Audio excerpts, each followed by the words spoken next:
हमने खिला दी मिठाई और हम चलते।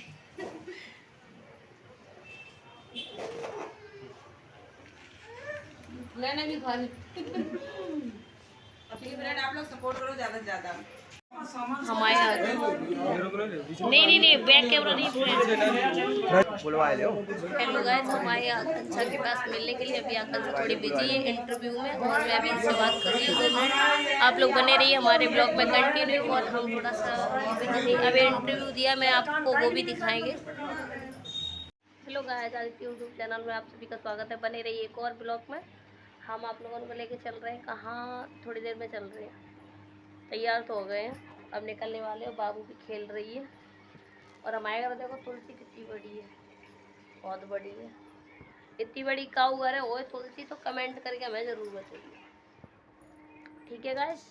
और ये माँ जी भर रही है पानी भैंस के लिए और हम जा रहे हैं घूमन।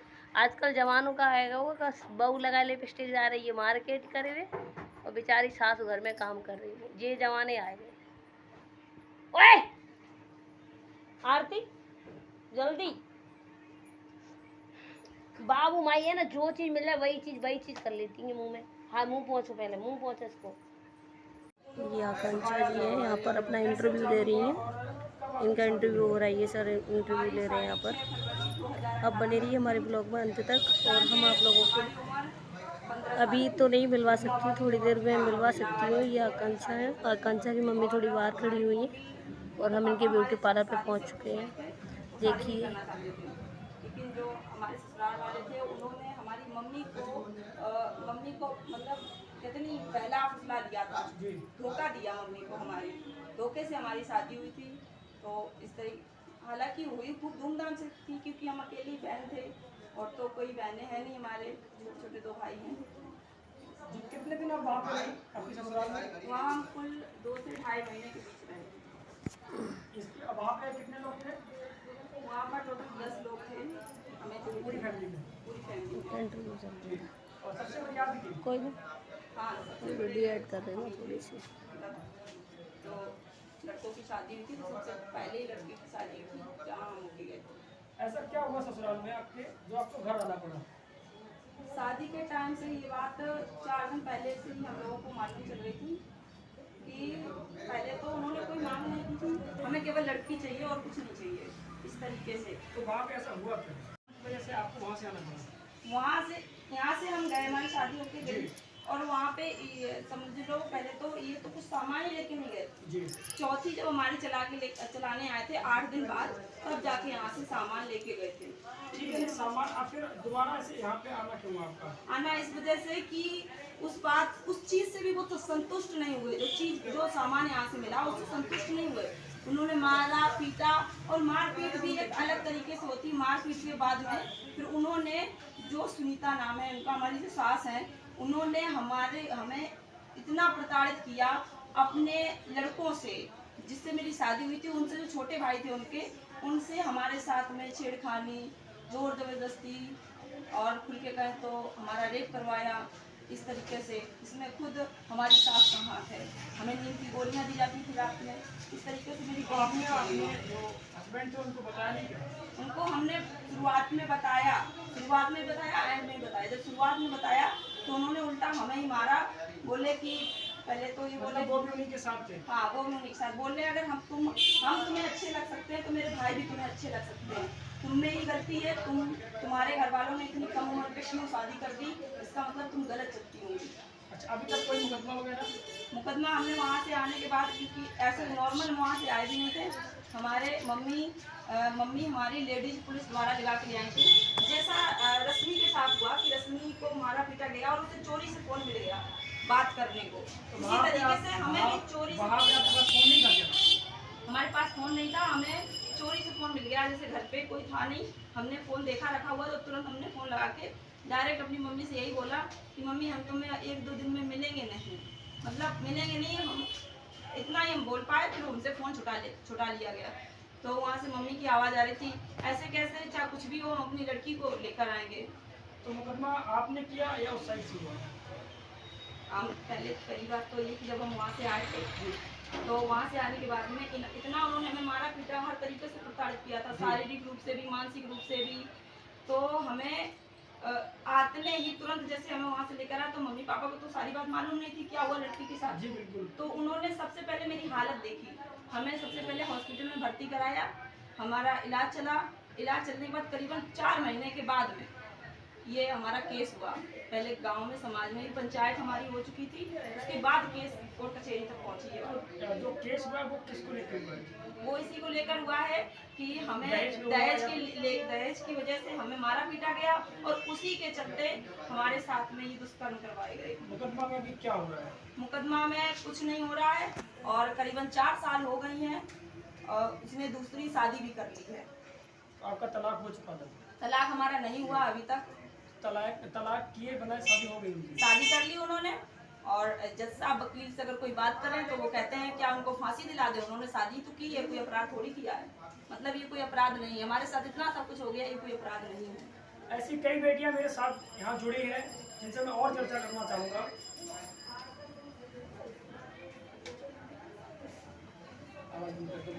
एक हम ही प्रताड़ित नहीं है, और भी लोग हैं यहाँ पर, और इनका भी केस काफ़ी टाइम से चल रहा है। इनकी तो शादी उसी डेट को हुई थी जिस डेट को हमारी शादी हुई थी, उसी साल में हुई थी। 6 साल से इनका भी केस चल रहा है, और इनका दीदी का भी केस चल रहा है, और ये बताएंगे अपनी बात। आप उपस्थित हैं, वो आपसे बात। जी आपका पूरा नाम क्या है? भारतला से। ये यूपी में ना? हाँ। तो क्या हुआ आपके साथ? मेरी शादी 6 फरवरी 2018 में हुई थी। जी।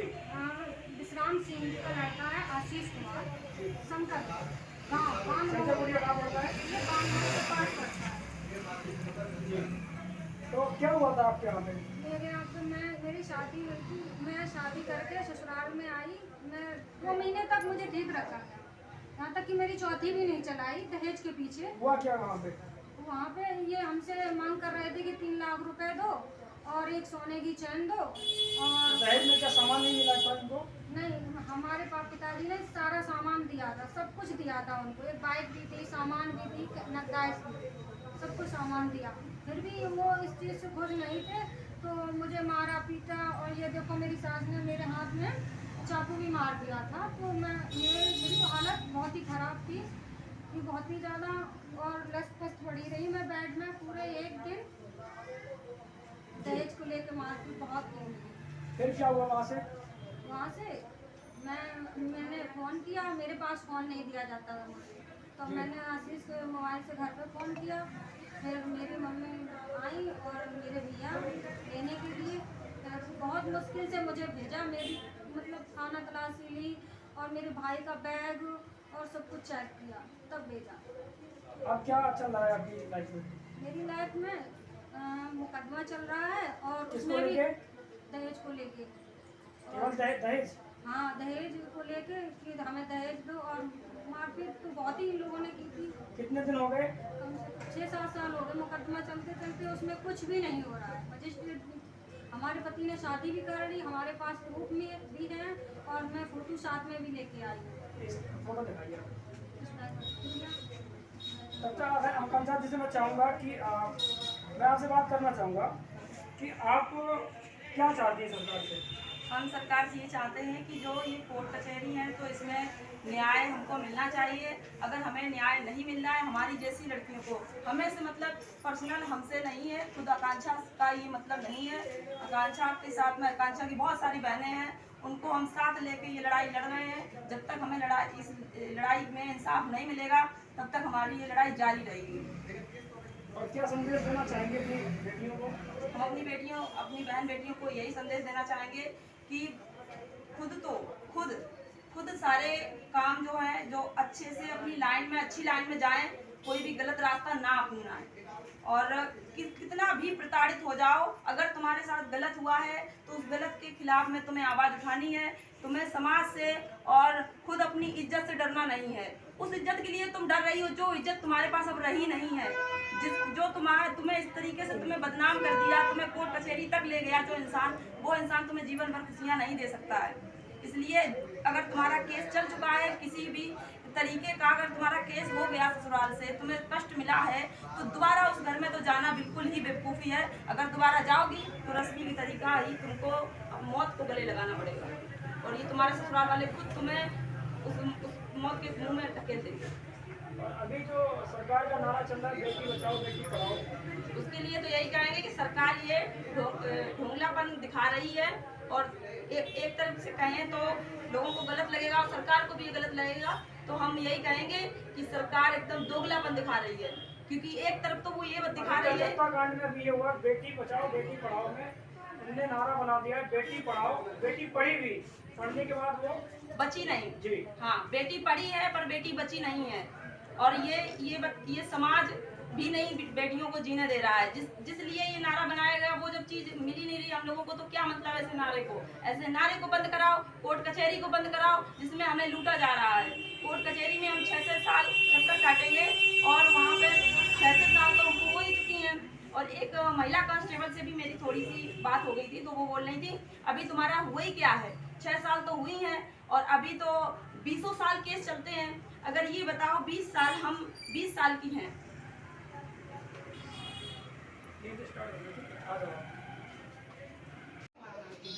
उनके पास है ना? मेरा नाम है सबनम बेगम। क्या हुआ आपके साथ? भैया मेरे साथ यही हुआ है कि जब मेरी शादी हुई थी 2007 में, तो मेरे पापा ने शादी की, सारा दहेज दिया, बाइक और एक सोने की चैन नहीं दी थी। इसी वजह से शादी वाले दिन से ही उन्होंने झगड़ा डाल दिया, बहुत लड़ाई की। तो शादी में मुझे कुछ भी पहनने को नहीं दिया, सिर्फ एक जोड़ा पहन के विदा करा के ले गए। मेरे पापा बहुत रोए, बहुत गिराए, तब विदा करके ले गए। उसके बाद सामान कुछ भी नहीं लेके गए। फिर जब मेरे पापा यहाँ से चौथी चला के लेने गए हमको, तो सामान साथ में लेके गए। तो इन लोगों ने सामान वापस कर दिया, रोड पे सामान रख दिया। उसके बाद बड़ी मुश्किल में तो मेरी विदा की। आप वहाँ से कितने वहाँ पे कितने रुकी थी आप? भैया हम वहाँ के 10-12 साल रह के आए हैं। फिर भी वो रहते ही नहीं था जिसके साथ मेरी शादी हुई थी, मोहम्मद बबलू उर्फ अयूब, तो वो वहाँ रहते ही नहीं था, वो रहता था हरियाणा में। यहाँ के रहने वाले को नहीं, मतलब घर उनका यही था, वो वहीं रहते खटिया के पास। घर में कितने लोग थे? घर में थे मेरी सास जरीना बेगम, ससुर साकिर अली और मेरे हस्बैंड, मेरे देवर, 6-7-8 लोग थे। अभी तक कोई सरकार से मदद मिली आपको?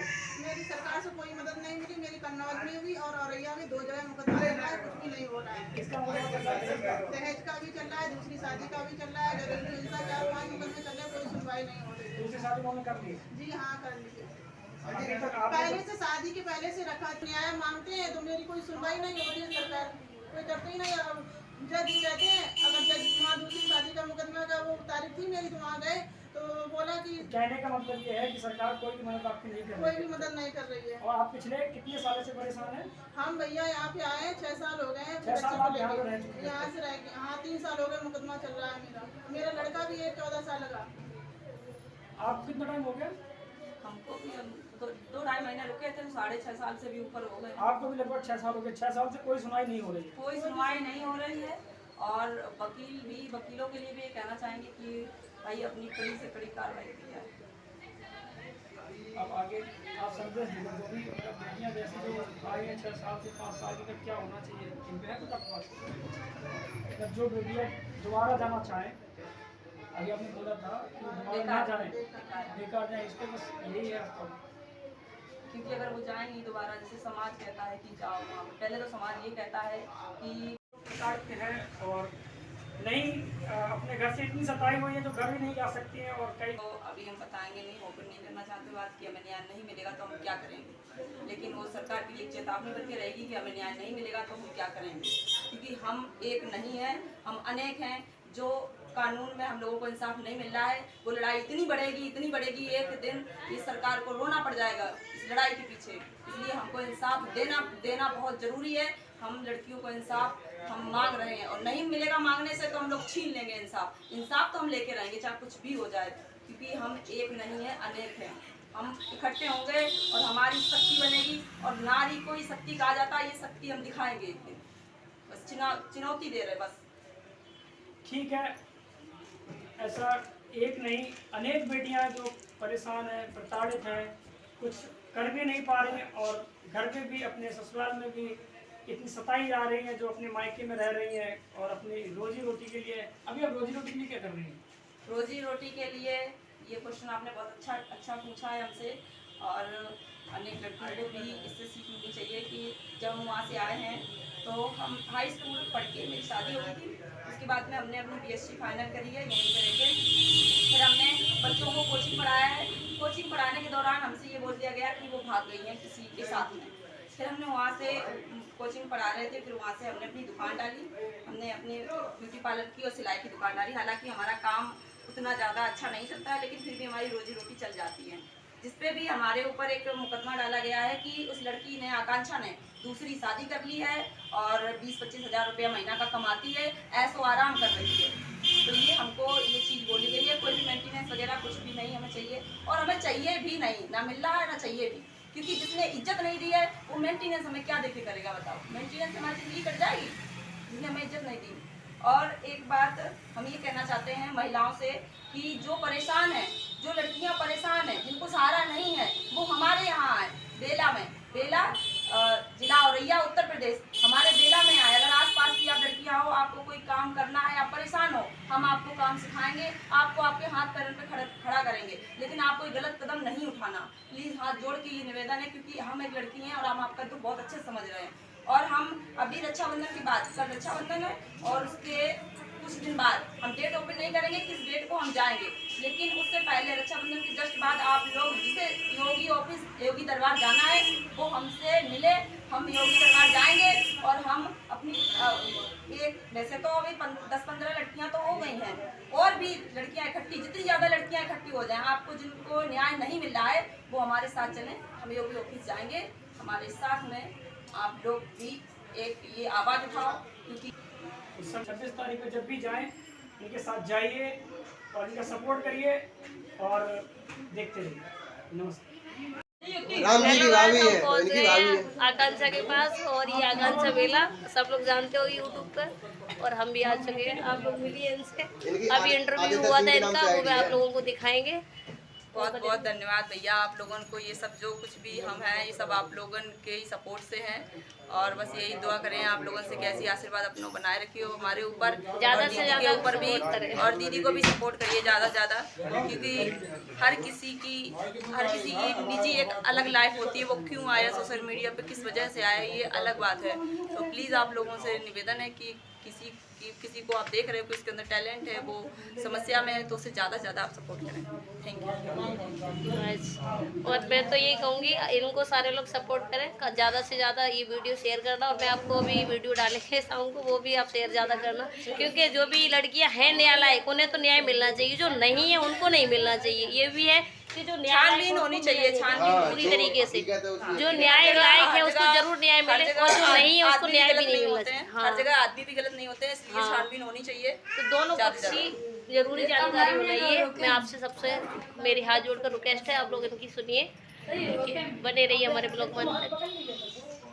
मम्मी है, आप लोग देख लीजिए, हमें इनसे मिल गया, ये रोक रही है, अब रोकने का टाइम नहीं मेरे पास। अरे हम कह रहे पानी नहीं पी के जाइए, खाली जा रहे हैं। कोई बात नहीं आंटी, परेशान हो तो सब पानी है हम लोगों का। ये बेला का मार्केट है, हम पहुंच गए हैं दुकान पे कपड़े लेने के लिए, बाबू के लिए ले रहे हैं कपड़े। बने रही अभी हम दिखा रहे हैं, देखो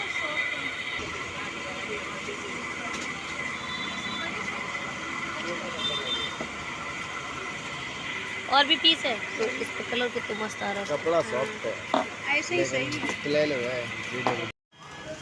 बहुत भयंकर आ गई है बारिश, और देखिए मौसम है बहुत ख़राब। हम जा रहे हैं घर, और बेला में खड़े हैं अभी भाई, और भगवान बारिश बहुत तेज़ है। अब हम कैसे जा पाएंगे घर, आज फंस गए हम यहाँ पर। अब हम घर पे ना जा पाए, आ जाए थे आकांक्षा से मिलन के लिए।